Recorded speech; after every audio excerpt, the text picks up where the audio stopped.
शारदा पुत्रों को नमन। ऐसे वाणी पुत्रों का स्वर आज बहुत दिनों बाद सुनने को मिला। मैं सभी को बधाई देता हूँ।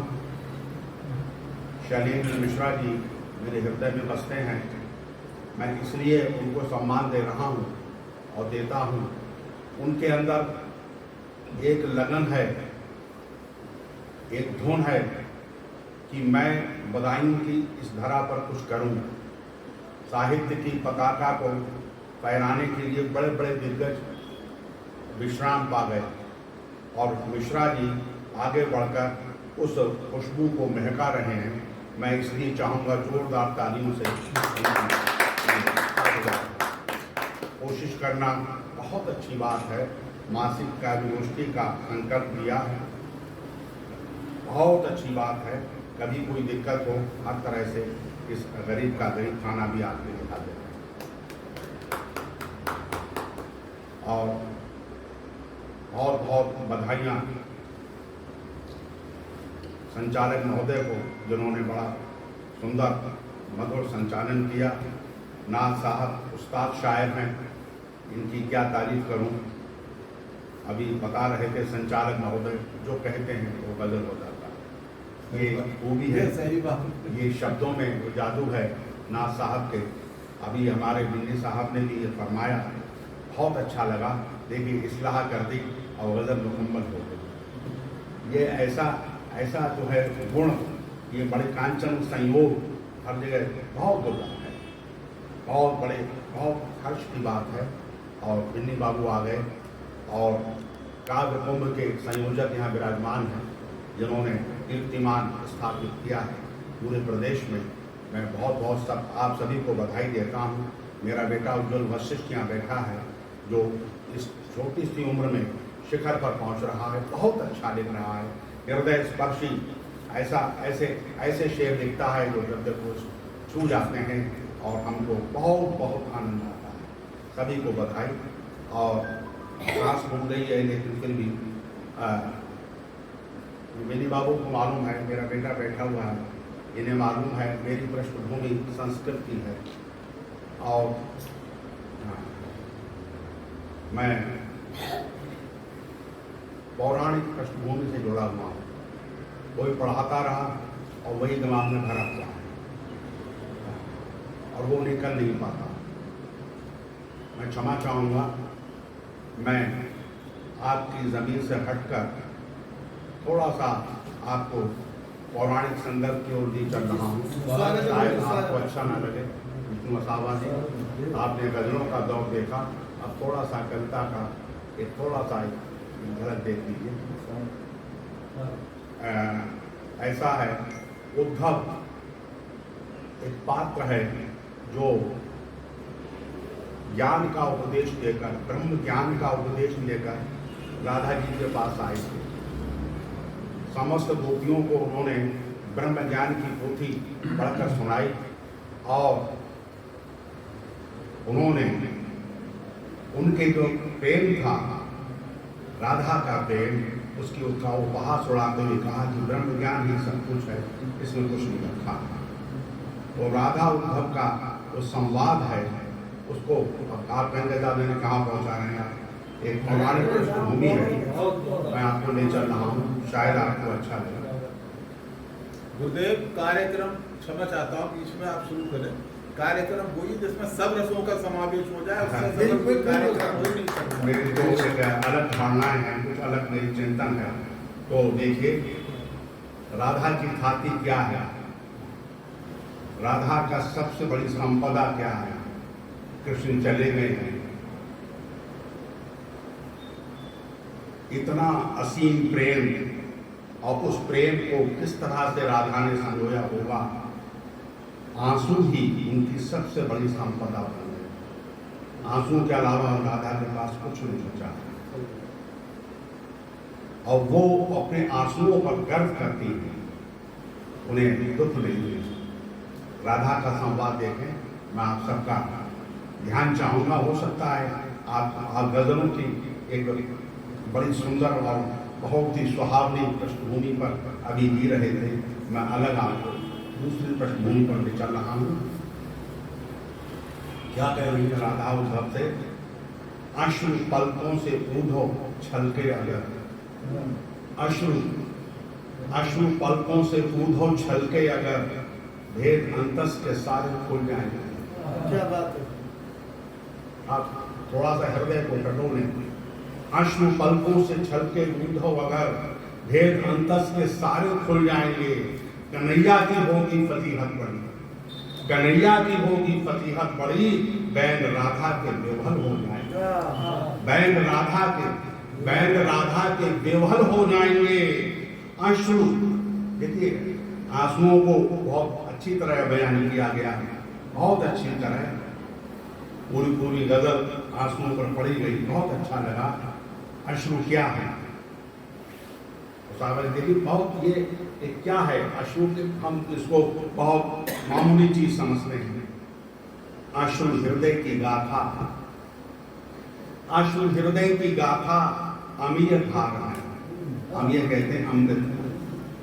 अश्रु हृदय की गाथा अमीय धार है, अश्रु विरही का जीवन आधार है। विरही के पास क्या रखा? अश्रु हृदय की गाथा अमीय धार है, अश्रु विरही का जीवन आधार है। अश्रु सूखे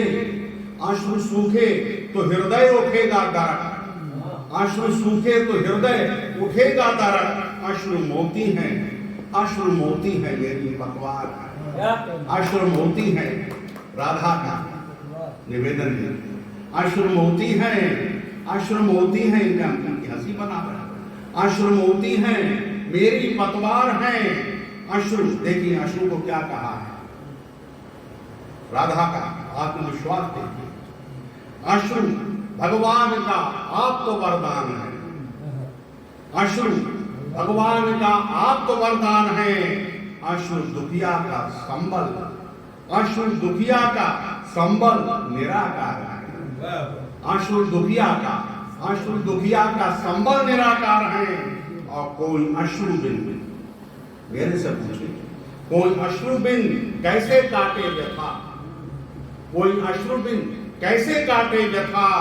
अश्रु हृदय की धड़कन का तार है। अश्रु हृदय की धड़कन का तार है। और आपको पता है ये पाती लाए थे आप, कृष्ण जी ने भेजी थी। वो पाती आपने सबको यहाँ बांटी। उस पाती को जरा दोबारा से आप देखिए, तब देखिए राधा ने क्या देखा। अश्रु से ये पाती सजल हो गई। इस पर कृष्ण जी के आंसू गिरे। सजल हो गई। अरे आपको पता ही क्या है? अश्रु से ये पाती सजल हो गई, राधा मोहन कहानी अमर हो गई। अश्रु से ये पाती सजल हो गई, राधा मोहन कहानी अमर हो गई। अश्रु भीगी ये पाती पढ़ो है लला, ब्रज में लला कहते हैं। अश्रु भीगी ये पाती पढ़ो है लला। अश्रु से योग विद्या प्रखर हो गई। अश्रु से योग विद्या प्रखर हो गई। और तुम्हें पता है इन आंसुओं का क्या महत्व है? राधा आंसुओं का महत्व बता रहे हैं।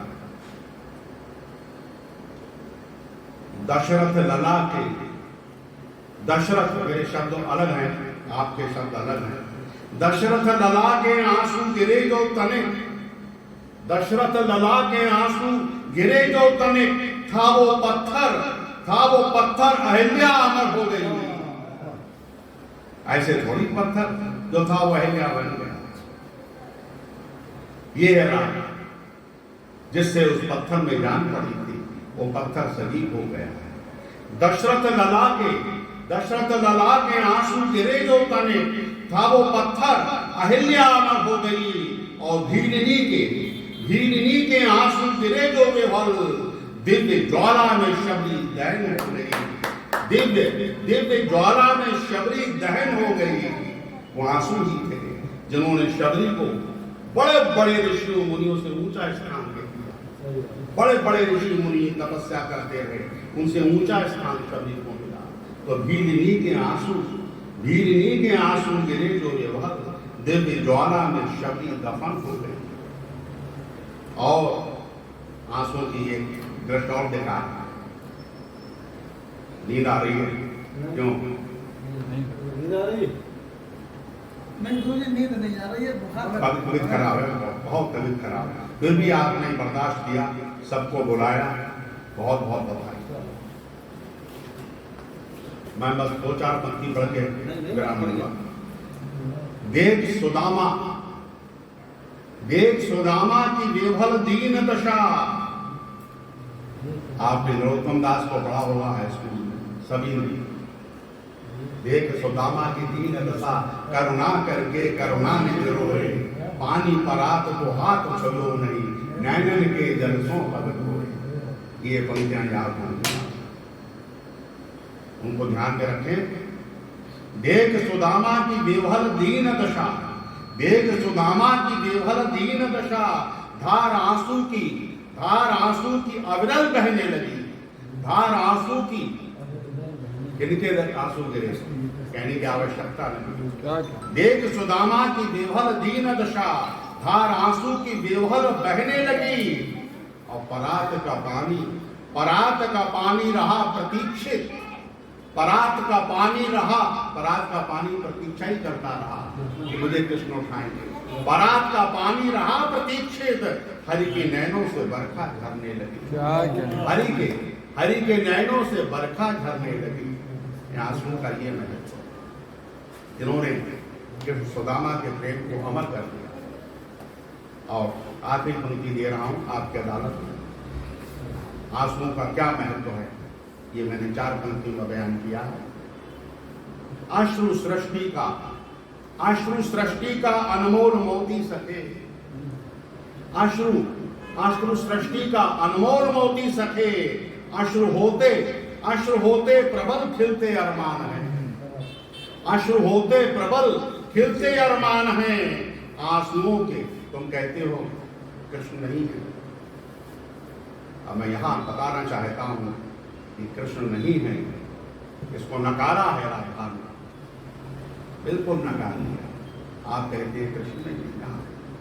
अश्रु सृष्टि का अनमोल मोती सखे, अश्रु होते प्रबल खिलते अरमान है। आंसुओं के दर्पण में दर्शन करूं, और ब्रज की रेती के कण में भगवान है। ब्रज की रेती के कण में भगवान है। मैंने आपका और अनमोल समय लिया, आपने मुझे सुना, इसके लिए बहुत बहुत आभार।